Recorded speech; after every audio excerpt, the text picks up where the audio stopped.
오늘 함께 은혜 받고자 하는 말씀의 제목은 하나님의 이름에 합당한 영광을 돌리라. 하나님의 이름에 합당한 영광을 돌리라 라는 제목으로 함께 은혜 받기를 원합니다. 사람이 살아가는 데 있어서 힘들다라고 말할 때는 육체가 힘들어서 힘들다고 말하는 적도 있지만 실상은 마음에 무거운 것들, 해결하지 못하는 근심, 걱정을 힘들다고 이야기를 합니다. 언제 최근에 무엇 때문에 힘든 적이 있습니까? 그런 힘든 것들이 앞으로는 잠깐은 있을 수 있지만 지속적으로 그 힘든 것이 나를 짓누르지 못하게 하는 그런 생애가 되길 주님의 이름으로 축복합니다. 그래서 우리는 육체만을 가지고 사는 존재가 아니고 영과 혼을 가진 영적인 피조물이기 때문에 감정이 있고 인성이 있고 지성이 있고 영성이 있습니다. 그리고 사람은 수시로 희노애락의 감정의 범위 안에서 그 감정이 뒤바뀌면서 살아갑니다. 방금 전에 하하호호 했는데 조금 있다가 징징거리고 울기도 하고 그렇죠? 조금 전에 며칠 동안에는 슬픈 눈물을 뚝뚝뚝 흘리더니만 언제 그랬냐는 듯이 또 활짝 밝게 웃기도 합니다. 이것이 사람입니다. 희노애락을 가진 감정의 피조물이기 때문에 그렇습니다. 그렇다면 나의 감정 상태는 주로 어느 쪽에 가깝습니까? 즐겁고 기쁜 쪽입니까? 아니면 분노와 슬픔 쪽입니까? 오늘 이곳에 오신 분들은 즐겁고 기쁜 쪽에 가까운 분들이라고 개인적으로 생각을 합니다. 혹 그렇지 않다면 오늘 이후로는 기쁘고 즐거운 감정이 그렇지 않은 감정보다 압도적으로 많기를 바랍니다. 이 말을 바꾸면 나의 정신건강, 나의 감성, 나의 인성은 건강한가? 사람들이 건강을 체크할 때 신체적인 건강만을 체크를 합니다. 혹 정신건강을 체크하기도 하는데 거의 없습니다. 불면증에 시달리거나 우울증이 심해지면 정신건강을 체크하고 살피고 약을 먹기도 하는데 나머지 희노애락이 건강하게 잘 이루어지고 있는지 그렇지 않은지 체크해주고 멘토해주고 해결 방법을 제시해줄 사람이 그렇게 많지가 않습니다. 그 정신건강을 해결해주고자 하는 사람도 그 마음속에 수많은 문제들을 가지고 있을 수 있습니다. 그런데 우리가 믿는 예수님은 만왕의 왕이요 만주의 주시며 만병의 치료자 되십니다. 특별히 신체적인 질병뿐만 아니라 고장난 마음, 고장난 감성을 우리 주님은 고쳐주실 분입니다. 주님이 아니면 그 누구도 그 무엇으로도 고칠 수가 없습니다. 이것에서부터 출발해야 우리가 바른 믿음 생활을 할 수 있습니다. 건강한 미래를 열어갈 수 있습니다. 그런데 감정은 습관적이기가 쉽습니다. 한번 잘 생각해 보세요. 즐거운 감정의 사람은 항상 옆에 가면 즐거워요. 그렇죠? 반면에 항상 우울하고 슬픈 사람은 항상 우울하고 슬퍼요. 이처럼 내면 세계의 어떠함은 쉽게 바뀌지 않습니다. 식사하는 습관이라든지 좋아하는 반찬이라든지 이런 것들이 쉽게 바뀌지 않는 것처럼 생각 체계도 쉽게 바뀌지 않고 감정 체계도 쉽게 바뀌지 않습니다. 그래서 주변에서 한번 보세요. 화를 잘 내는 사람은 개가 천선해가지고 화를 안 내는 사람으로 되지 않아요. 그렇죠? 그 기간이 조금 어느 순간 웬일이지? 요때쯤 화해나야 되는데 하고 안 나는 한두 번 넘어갈 수 있지 몰라도 또 언젠가 본색이 드러나요. 분노의 감정, 슬픔의 감정, 우리 속에 할 수만 있으면 머물지 않게 하고 싶은 감정들이죠. 화가 나가지고 잘 된 경우가 있어요? 없죠. 홧김에 뭐 서방질한다, 홧김에 뭐 범죄한다, 홧김에 살인하고, 홧김에 언어폭력을 하고, 홧김에 욕설을 하고. 그래서 화 났을 때는 화를 한시라도 빨리 내쫓아야 돼. 화나면 건강하게 생산적으로 쓰임받을 가능성이 거의 없어요. 그래서 잠언 22장 24절에 그렇게 말씀하고 있습니다. 노를 품는 자와 사귀지 말며 울분한 자와 동행하지 말지니. 분노를 품는 자와 사귀지 마라. 울분한 자와 동행하지 말지니. 왜 그래요? 초록은 동색이요 유유상종이라는 말이 있지 않습니까? 부부라면 부창부수라는 말이 있지 않습니까? 같이 닮아가요. 그런데 긍정으로 닮기보다는 부정으로 닮기가 훨씬 더 가능성이 높다는 겁니다. 그래서 그 부모의 그 자녀다, 친구를 보면 그 사람을 알 수 있다라고 하는 말이 그래서 생긴 거예요.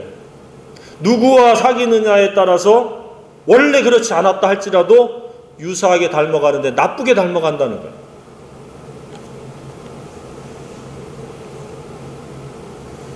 그 내면 세계가 분노로 가득 차 있으면 나올 수 있는 게 언어폭력, 물리적 폭력, 증오심, 복수심밖에 없습니다. 그러다가 그것이 다른 사람에게 행해졌다라고 하면 그게 범죄가 될 수 있는 겁니다. 그 옆에 있다가 공범이 되는 겁니다. 그래서 내가 그를 변화시킬 수 있는 탁월한 영성의 사람, 그 사람의 인성에 영향을 끼칠 수 있는 그러한 강력한 영적 리더십이 없다면 잠시 분리해서 사는 게 지혜입니다. 왜냐? 나도 어느 순간에 그렇게 닮습니다. 툭하면 화내게 되고 툭하면 그 울분에 휩싸이게 되어 있습니다. 하나님은 모든 사람이 그러한 감정이 아닌 건강한 감성을 가지고 살기를 원하십니다. 기쁘고 즐겁고 이타적이며 배려하는, 섬기는, 나누는, 대접하는 그런 삶을 살기를 하나님은 원하십니다. 하나님은 한도 끝도 없이 우리에게 배려해 주시고 참으시고 기다려 주시고 계시는 하나님입니다. 안 참으셨으면 우리는 100번 만번 죽어도 부족한 존재들입니다. 화낸 게 한두 번이에요. 언어폭력에 노출된 게 한두 번이에요. 미움과 증오심과 시기와 질투가 한두 번이에요. 건강한 정신보다 건강하지 못한 채로 살아간 날들이 많은데 그럼에도 하나님은 지금까지 참아주셨어요. 그래서 그분은 자기에게 오라는 거예요. 수고하고 무거운 짐진 자들아 다 내게로 내가 너희를 쉬게 하라. 이는 내 멍에는 쉽고 내 짐은 가벼움이라 하시니라. 여기서도 우리가 발견할 수 있는 게 무엇입니까? 우리 속에는 감성도 옳은 게 없다는 겁니다. 옳고 싶지만 옳은 게 없다는 겁니다.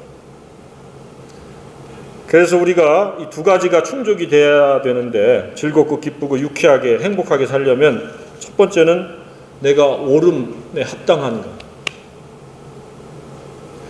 내 정신건강은 한마디로 흠이나 점이나 주름 잡힌 구겨진 것이 없는 그러한 품격인가? 그리고 그것이 내 삶의 방법이요 말이요 행인가? 그건 뭐예요? 두 가지가 옳은 내면 세계의 바른 생활 태도, 올바른 삶이 되지 않으면 우리는 내면 세계나 바깥에 펼쳐지는 인생살이나 건강하지 못하다는 것.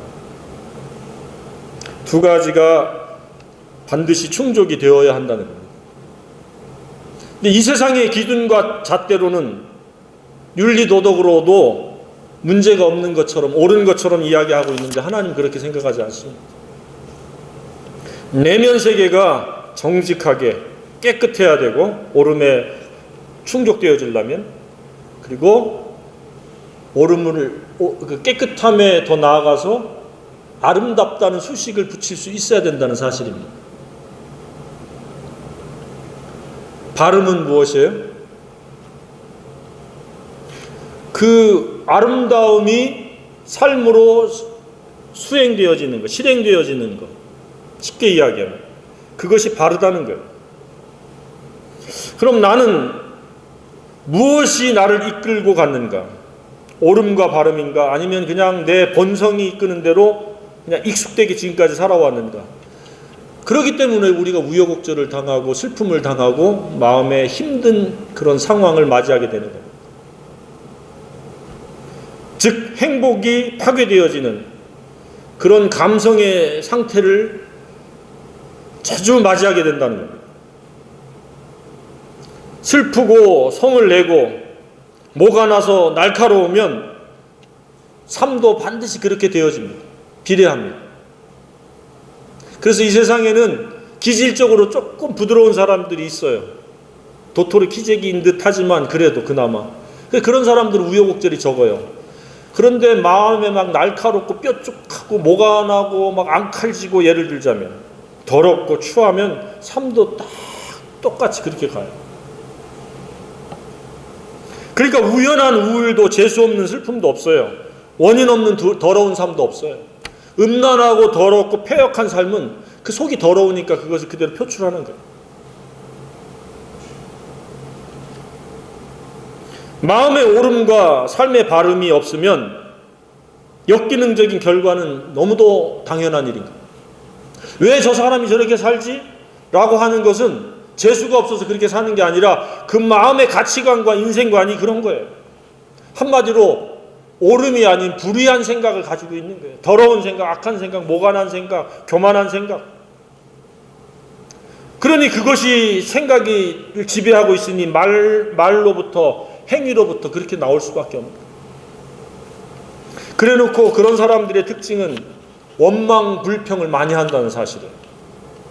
모든 원인이 스스로에게 있는데도 불구하고 하나님 탓하고 조상 탓하고 사람 탓하고 정치 탓하는, 그렇지 않습니다. 불행은 본인이 자초한 일입니다. 옳음은 다시금 묻습니다. 무엇입니까? 내면 세계의 아름다움이다. 또 다른 말로 하면 예수님의 품격을 이루고 사는 마음이다. 예수님 알고 있습니까? 예수님은 본인이 본인을 일컬어서 나는 마음이 온유하고 겸손한 자다라고 말씀하고 있습니다. 온유와 겸손은 자기를 위한 것도 되지만 이타적인 겁니다. 온유는 다른 사람의 약점을 공격하지 않고, 다른 사람에게 화내지 않고, 다른 사람에게 손해를 끼치지 않고, 다른 사람을 먼저 가서 화해의 손길을 내미는 이러한 품격이 온유의 품격입니다. 나한테 잘해줬으니까 잘하는 것은 거래입니다. 거래, 이해관계입니다. 우리는 이해관계를 뛰어넘는 온유한 품격, 겸손의 품격이 필요합니다. 이것이 내면세계 아름다움의 주된 품격입니다. 그런 품격을 갖추는 것이 바로 옳음이요 아름다움이라는 겁니다. 그런데 왜 사람들이 이렇게 내면세계의 아름다움을 이루지 못합니까? 자기는 괜찮다, 꽤 멋진 사람이다, 꽤 괜찮은 사람이다 라고 착각하고 살아갔어요. 속에서 그 사람의 마음에서 나오는 것은 악한 생각, 곧 음란과 도적질과 살인과 간음과 탐욕과 악독과 속임과 음탕과 흘기는 눈과 해방과 교만과 광팬이, 이런 더러운 것을 인정을 하지 않는 거예요. 만물보다 심히 거짓되고 부패한 것은 사람의 마음이다 라고 성경은 단언하고 있는데 그것에 동의하지 않는 거예요. 그러나 극히 일부분이지만 그것을 동의하고 회개한 사람들은 아름다움을 향해서 나아가는 겁니다. 한 걸음 한 걸음. 그것을 인정하고 시인하고 회개했다고 당장에 갑자기 아름다운 사람이 되지는 않습니다. 아이가 갑자기 태어났다가 갑자기 어른이 됩니까? 아니죠. 사람이 넘어지고 2000번 이상을 넘어져야 서서 걸을 수 있는 존재가 되어집니다. 영적으로도 마찬가지입니다. 모가 난 것이 하루아침에 딱 다듬어지면 좋겠는데 계속 다듬어져요. 그래서 아름다움을 이루어갑니다. 이것이 바로 하나님이 원하시는 구원의 목적, 회개의 목적입니다. 예수님이 십자가에 죽으시고 부활한 것을 이 세상 믿는 사람이나 안 믿는 사람이나 다 알고 있습니다. 근데 믿는다고 하는데도 왜 내면 세계가 아름다워지지 못하는가? 왜 아름다워지지 못해요? 예수님을 알 수 있는 이 하나님의 말씀에 대해서 등한히 하는 거예요. 원리화되어져 있는 몇 가지 사실과 관념에 의존하는 거예요. 지식이 삶을 변화시키지 않습니다. 변화된 품격이 삶과 인생을 바꿔놓지 뭐 알고 있는 사실이 그 사람을 바꾸지 못합니다. 이것을 가리켜서 영성관리라고 이야기를 하는 겁니다. 악하고 음란하고 패역한 세대에서 예수님께 나와야 될 이유인 것입니다. 따라서 예수님이 아니면 그 누구도 오를 수가 없고 아름다운 내면 세계의 품격을 갖출 수가 없습니다. 그것을 희망할 수는 있어도 그것이 이루어지지 않습니다. 이쯤에서 스스로 피차 질문하기를 원합니다. 나는 얼마나 내면 세계가 아름다운가? 내 감성은 건강한 감성인가? 아니면 아름답지 못하고 구겨지고 모가 나고 더럽지는 않은가? 내가 아름다우면 모든 사람도 아름답게 보입니다. 세상도 아름답게 보입니다. 정말 그렇습니다. 그런데 내가 악하고 더럽고 또 이 분노로 가득 차 있고 울분으로 가득 차 있으면 아무리 예쁜 게 있어도 예쁜 것이 느껴지지 못합니다. 별이 아름다운지도 모릅니다. 별도 쳐다보지도 않습니다. 그러나 내가 예수님을 만나서 회개하고 구원받고 진리로 아름다워져 간다면 해와 달과 별이 아름답고 나무들이 아름답고 산과 바다와 강이 아름답게 보입니다. 모든 사물이 아름답습니다. 그리고 그것을 감사하게 됩니다. 최근에 무엇을 보고 아름다움을 느끼고 있습니까? 요즘 벚꽃이 지금 한창 피어 올라오죠. 저는 벚꽃을 볼 때마다 인생의 영화가 그와 같다. 일주일이 못 가는구나. 인생에 2, 3일밖에 안 되는 것처럼 그렇게 아름다울지라도 내면 세계가 아름다워야 됩니다. 미성숙한 사람일수록 겉의 외모의 아름다움을 추구해요. 거기 플러스 조건을 추구해요. 그런데 성숙한 사람일수록 내면 세계를 바라봅니다. 그 사람이 어떤 품격을 가지고 있는가, 어떤 내면 세계의 아름다움을 가지고 있는가. 그래서 시행착오를 잘 하지 않아요. 외모와 조건은 항상 유동적이고 바뀔 수 있습니다. 그런데 내면 세계는 아까 말씀드렸듯이 잘 바뀌지 않아요. 그래서 그 내면 세계가 삐뚤어진 사람이 아무리 나에게 친절을 베풀어도 언제 그 삐뚤어짐의 본색을 드러낼지 알 수 없어요. 그렇죠? 그래서 사람들이 시행착오를 겪는 거예요. 마음이 비뚤어진 사람들, 옳지 않은 사람일수록 훨씬 더 나에게 무언가를 유익을 취하려고 하면은 훨씬 더 많은 친절과 이러한 이벤트적인 그러한 행태로 내게 다가옵니다. 그래서 많은 사람이 속는 거예요. 특히 여성들이 많이 속아요. 남성들보다.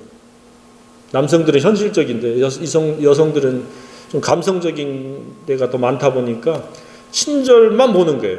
그 속에 있는 내면 세계의 어떠함을 볼 수 있어야 되는데 이가 왜 나에게 친절한가를 생각했는데 그냥 친절에 홀락 넘어가는 내면 세계를 볼 수 있기를 바랍니다. 그 마음을 감각할 수 있고 마음을 읽어낼 수 있기를 바랍니다. 무슨 독심술이나 무슨 이런 것이 아니라 그 말과 표정과 그 에너지가 느껴집니다. 사람은. 그래서 건강한 사람은 건강한 에너지가 나에게 오는데 그렇지 않은 사람은 느껴집니다. 사람마다. 자신이 영적이면 다른 사람들도 영적인 것들을 감지하게 되는 거예요. 그래서 내가 감당할 사람이 아니면 분리하는 게 좋고, 내가 영향력을 미쳐서 그도 옳은 사람이요 아름다운 품격을 갖추도록 도울 수 있는 사람이라면 기꺼이 손을 내밀어야 됩니다. 근데 때때로 내가 감당을 못할 사람이 있어요. 성경에서도 그런 부류들을 뭐라고 이야기했어요? 개나 돼지. 본성에 충실하고 자기 욕심에만 굉장히 민첩한 사람들은 성경에서 개나 돼지. 그에게 진주를 던지지 말고 밟고 찢어버릴 것이다.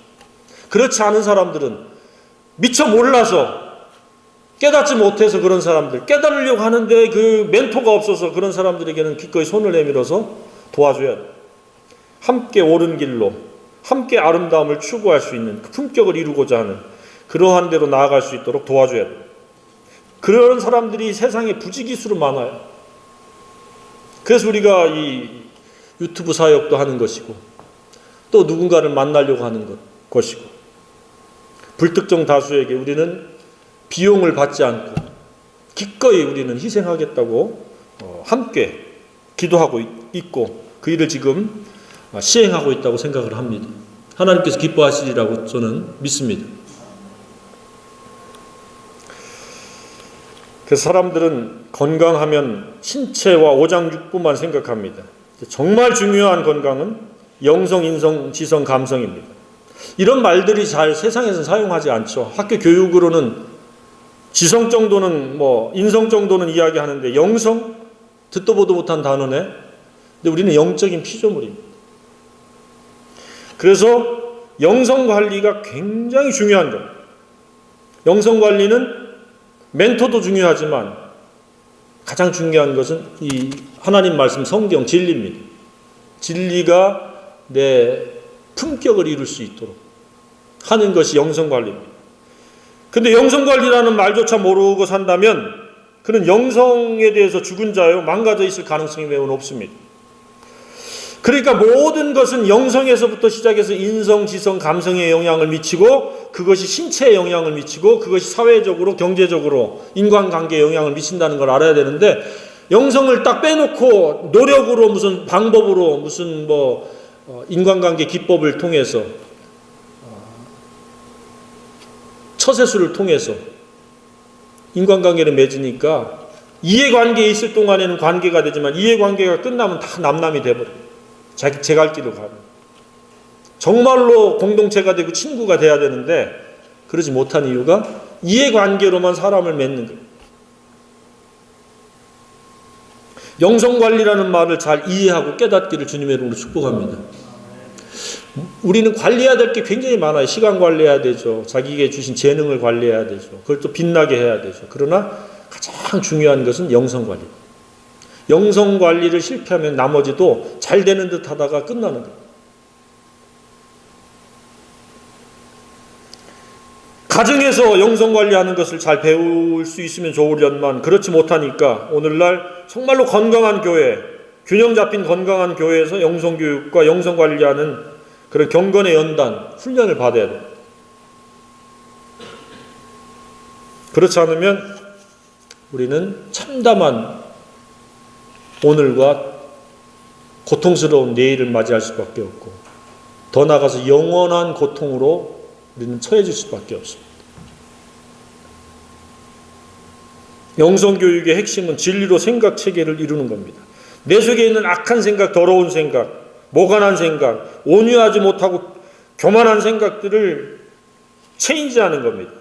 더러운 생각을 깨끗한 생각으로, 모간하고 추한 더러운 것을 아름다운 생각으로 바꾸는 겁니다. 품격을 바꾸는 겁니다. 그 방법은 오로지 진리로 가능하다는 사실입니다. 그래서 예수님이 내가 곧 길이요 진리요 생명이니, 더라는 정관사가 붙으면 잘 알다시피 유일한 길이요, 유일한 진리요, 유일한 생명입니다.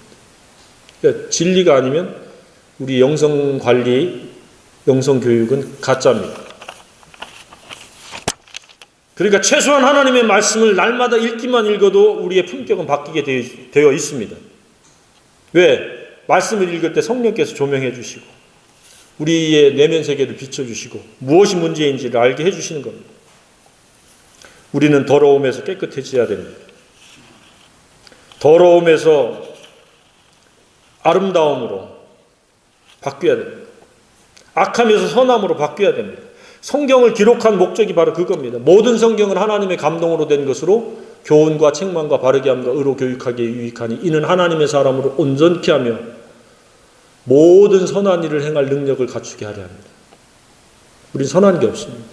근데 진리로 교육을 받으면 진리로 나아가면 그렇게 바뀐다는 사실입니다. 이것을 때려 얻든지 못 얻든지 전파하라는 거예요. 그러니까 아름다움은 최선의 경쟁력이요 거룩함은 최고의 가치라는 사실입니다. 이 세상은 최고 그러면 다이아몬드, 보석 중에는 다이아몬드고,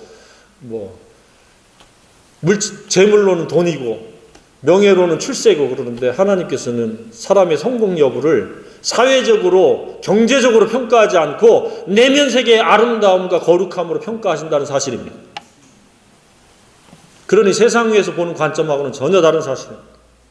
이처럼 아름다운 옳은 영성의 사람은 아름다움의 인성, 감성, 지성을 표출합니다. 그 대표적인 게 뭐냐 그랬더니 하나님께 감사한다는 사실입니다. 그것도 범사에 감사합니다. 선택적으로 감사하면은 누구도 할 수 있지만 범사에 감사. 7절 본문에 여기 16장 여호와께 감사하게 하여 8절에도 너희는 여호와께 감사하며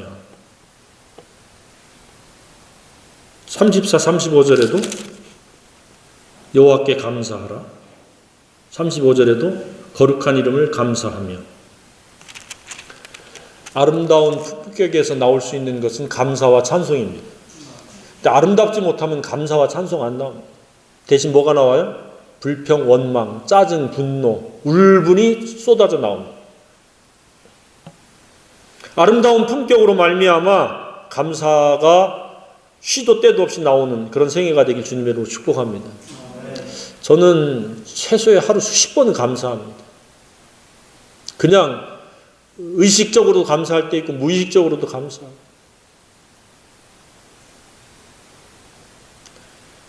얼마나 감사합니까? 스스로 비롯된 게 하나도 없잖아요. 건강도 감사하고 갑자기 막 이렇게 병든 사람들 연락 들으면 내가 건강한 게 얼마나 감사한지 모르잖아요. 해와 달과 별을 볼 수 있는 건강한 두 눈이 있는 게 얼마나 감사합니까? 입고 먹고 마실 게 있으니 얼마나 감사합니까? 그분이 또 아름답게 창조하시잖아요. 해와 달과 별을 어떻게 만들어요? 이렇게 봄이 되면 또 새싹을 피고 아름다운 꽃을 피우고 감사가 메마른 사람들은 내면 세계 또한 메마르다는 것의 반증입니다. 혹은 더러운 감성에 사로잡혀서 탐욕에 사로잡혀서 살아갈 가능성이 매우 높습니다. 두 번째는 내면 세계의 아름다운 사람은 그 하나님을 자랑하려고 합니다. 하나님이 내게 해주신 그 은혜가 얼마나 큰가. 그냥 십자가를 그냥 십자가로 생각하지 않고 내가 십자가에 달리는 것을 상상하면서 그 고통과 그 아픔을 공감합니다. 그러니 그분을 그냥 잠시라도 가만히 있고 싶지 않잖아요. 알리고 싶잖아요. 내면 세계의 아름다움은 이와 같이 사람의 언어를 바꾸고 삶을 바꿔놓습니다. 세 번째는 그 하나님을 만나고 찾고 그분과 동행하려고 하는 간절한 소망이 있습니다. 그래서 하나님은 깨끗한 자에게는 깨끗하심을 나타내 보이시고 자비한 자에게는 자비함을 나타내 보이시고 완전한 자에게는 그 안전하심을 나타난다고 그랬습니다. 그래서 하나님을 경험한다라는 말을 하면은 무슨 동떨어진 무슨 소설 속의 이야기가 아닙니다. 삶 속에서 하나님을 경험하게 하십니다.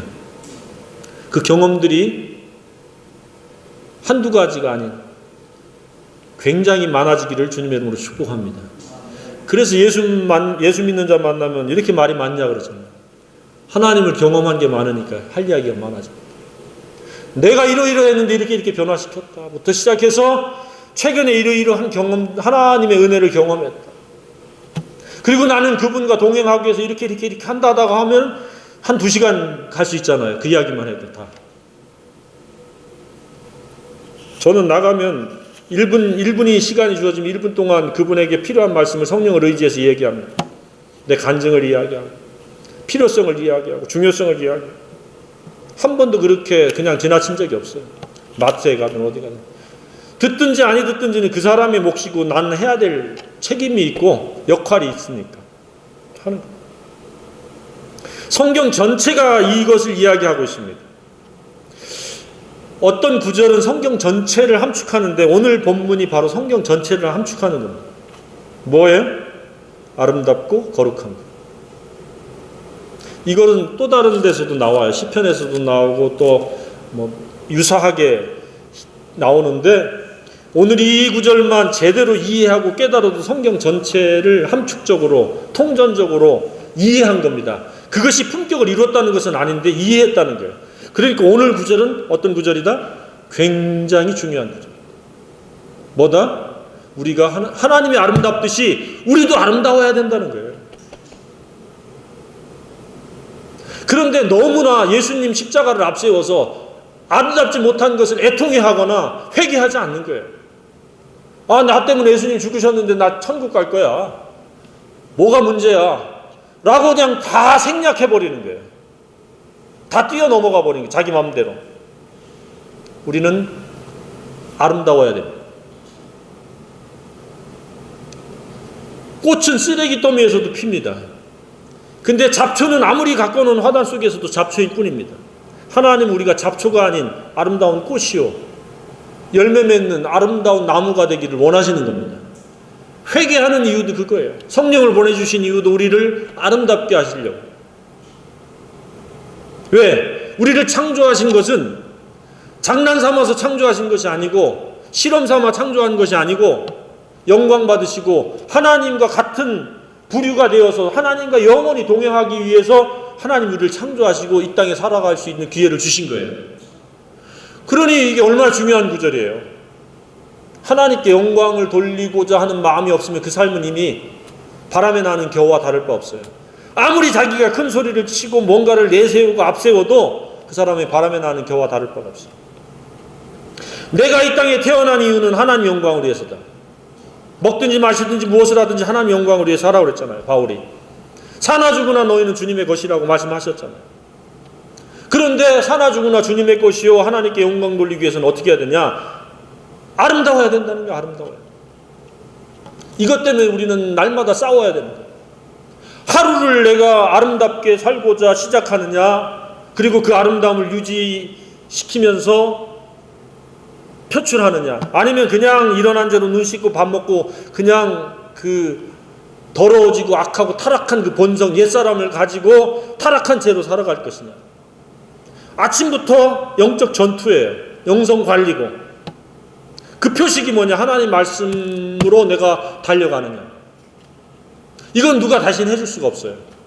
지금 이 메시지도 하나의 가이드이지 우리를 아름답게 만들어주지 못하는 거예요. 이렇게 해야 아름다워질 수 있다라고 안내해주는 가이드와 같은 이정표와 같은 거예요. 그러니까 듣기만 하고 자신을 속이는 자가 되지 말고 듣고 행하라고 말씀을 하고 있습니다. 아름다워지시길 원하십니까? 아름다워져야 됩니다. 아름다워질 수 있습니다. 아무리 모간한 품격도 말씀이 들어가면 깎이게 돼 있습니다. 더러움이 언제 그랬냐는 듯이 깨끗해질 수 있습니다. 아름다워요. 그러니까 이 경배, 예배라고 하는 것은 지금 이 장소에서 갖는 것은 집회입니다. 집회. 내 마음으로부터 시작해서 말과 행실의 삶 전체가 경배요 예배가 돼야 된다는 사실입니다. 그게 뭐예요? 아름다움으로. 아름다움으로 그렇게 되어 있습니다. 아름다움은 영성, 지성, 인성, 감성에 있어서 예수 품격을 닮아서 온유 겸손, 누구하고도 화평케 하면서 의에 줄이고 목마른 것이면서 마음이 청결한 것까지, 그것이 아름다움. 그리고 더 나아가서 최종적으로 누구든지 사랑할 수 있는 그 마음의 품격이 아름다움의 절정이다. 그런데 아름다움을 표현하는 데 있어서 첫 번째는 가족과 교회 공동체와 그 다음에 나와하고는 좀 껄끄러운 대상부터 시작해서 마지막에는 원수까지다. 그것이 아름다움의 목적이요, 표출입니다. 원수가 목마르거든 마시우고 줄이거든 먹이우라. 먹을 것을 줘야 되는 거예요. 아름다움이 없기 때문에 우리의 삶이 울분에 쌓이고 분노에 쌓이고 더러워지고 고통당하고 불행해지는 거예요. 사울이 성령이 들어갔을 때는 새 사람이 되어서 애언을 하고 하나님께 감사하다가 악령이 들어가니까 시기 질투의 사람으로 바뀌고 인생이 비참해지기 시작하고 왕에서도 강제로 이제 죽음으로 인해서 끌어내리게 돼요. 아름다움은 즐거움과 기쁨과 비례할 수 있다는 겁니다. 그래서 아름다움과 거룩한 것으로 하나님께 예배하라는 거예요. 하나님께서 할 일이 없으셔서 아름다움을 이야기하고 거룩함을 이야기하시는 것이 아닙니다. 그것이 우리 스스로를 위하는 최선의 방법, 최고의 삶의 행태이기 때문에 그렇습니다. 이처럼 예수 안에서 충분한 기회가 주어졌고 권면이 주어졌는데도 불구하고 거역하고 업신여김으로 반응한다면 그는 계속 더럽고 악하고 불행하게 살겠다, 그 이야기입니다. 마지막 때의 특징이 그렇습니다. 말세에 고통하는 때가 이르르니 사람들이 자기를 사랑하고 돈을 사랑하고 쾌락 사랑하기를 하나님보다 더 사랑한다.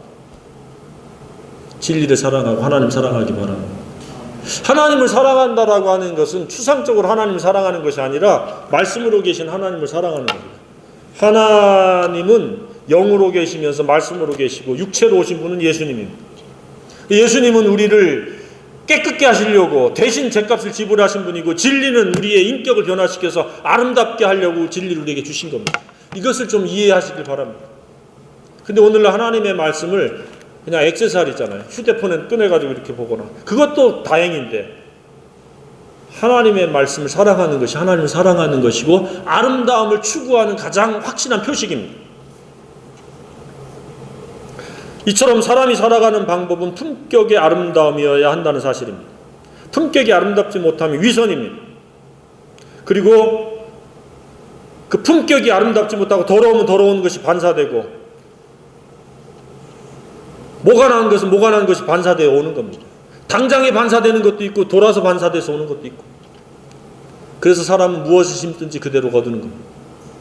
그래서 우리는 아름다워지고 아름다움을 심어야 됩니다. 그럼 그것이 돌아오는 거예요. 내 마음이 아름답고 너그러우면 생활도 너그럽고 삶도 인간관계도 아름다워지는 거예요. 사람들이 바뀌길 바라는 것은 도둑심보라고 늘 말씀드리지 않습니까? 자기는 안 바뀌고 사람들이 바뀌길 원한다. 이율배반이죠. 내가 바뀌면 사람들이 다 바뀝니다. 사물도 바뀝니다. 그런데 자신은 안 바뀌면서 사람들 탓합니다. 조금도 개선이 되어지거나 나아지지 않습니다. 내 삶이 아름답기를 원하고 인간관계가 아름다워지려면 내 품격이 바뀌면 돼요. 내 가까이 있는 사람들을 불쌍히 여기는 긍휼의 마음과 자비의 마음과 용서의 마음과 오래 참는 마음, 이 사랑의 마음이 있으면 세상은 고요해지기 시작합니다. 내가 울분을 토하고 증오심을 가지고 문제 제기를 하고 내가 받은 상처를 앞세워서 증오심을 품고 있으면 늘 나도 아프고 상대도 아픈 거예요. 가까이 있는 분들에게 아름다워지기를 바랍니다. 충분히 아름다워질 수 있습니다. 부끄럽지만 제가 언젠가 이야기를 했죠.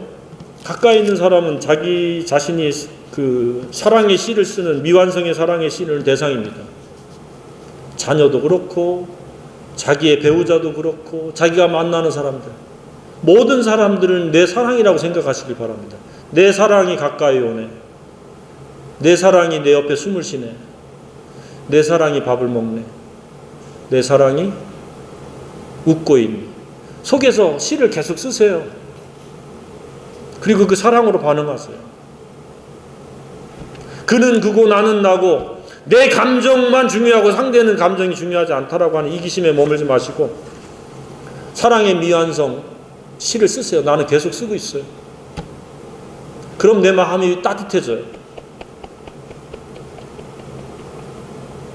미성숙한 사람일수록 자꾸 외모, 조건, 거치장 이런 것만 보는 거예요. 그래서 속는 거예요. 인생을 속는 거예요. 배우자를 만나며 속는 거예요. 믿음이 없고 말씀이 없으면 더러움을 볼 수도 없고 알 수도 없으니까 그냥 겉만 보는 거예요. 속은 얼마나 더럽고 추하고 악한지를 보지 못합니다. 그리고 그것이 쏟아낼 결과를 모르는 거예요. 그래서 결혼해가지고 신혼여행 갔다가 돌아오면서 헤어져서 돌아오는 거예요.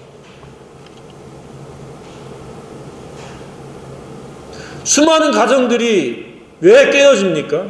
깨어지지 않아도 왜 의무로 살아갑니까? 상대 때문에 그렇습니까? 내게 사랑이 없어서 내가 사랑을 가지고 일관되게 사랑을 표출하면 상대가 짐승과 개나 돼지가 아닌 이상 변화가 돼 있습니다. 그래서 그 사랑의 절정이 아름다움의 절정이요 거룩함입니다. 오늘 말씀을 요약하면 무엇입니까? 예수 그리스도의 품격이 곧 내면 세계의 아름다움이다. 그 절정은 사랑이요 사랑을 표출하는 게 거룩합니다. 그것으로 하나님께 경배하고 예배하라는 거예요. 이것이 산제물의 영적 예배라는 거예요. 한마디로 하나님 사랑이 내 사랑이 되고 그 사랑이 또 다른 사람들을 사랑하며 순종하는 것이 되어질 때 이게 거룩이라는 거예요. 이럴 때 하나님의 이름에 합당한 영광 돌리는 우리 주인공들이 된다는 사실입니다. 그래서 역대상은 무엇이에요? 왕들의 이야기 아닙니까? 왕의 역할은 그것을 가르치고 그것의 롤모델이 되고 모범을 보이라는 사실입니다. 이 시대에 우리 각자가 왕같은 제사장들로서 무엇이 아름다움이고 무엇이 거룩인지 그리고 무엇이 가장 중요한 것인지를 우리는 사람들로 하여금 깨닫게 하고 알도록 돕는 그런 역할들을 하라는 사실입니다. 이 말씀은 제3자 누군가에게 준 말씀이 아니고 우리 각자에게 주신 말씀입니다. 이 말씀의 깊이 높이 넓이를 이해하고 그 길이를 이해하고 그것이 생애의 목적이 되어지고 사는 방법이 되어지기를 주님의 이름으로 축복합니다. 예수 사랑이 내 품격이요. 그 예수 사랑을 표출하는 게 삶의 방법이에요. 예수를 알게 하는 것이 내 목적이 될 때 돈 버는 이유, 공부하는 이유, 사람을 만나는 이유, 내게 주신 재능이 아낌없이 생산적으로 쓰임받게 되리라고 확신합니다.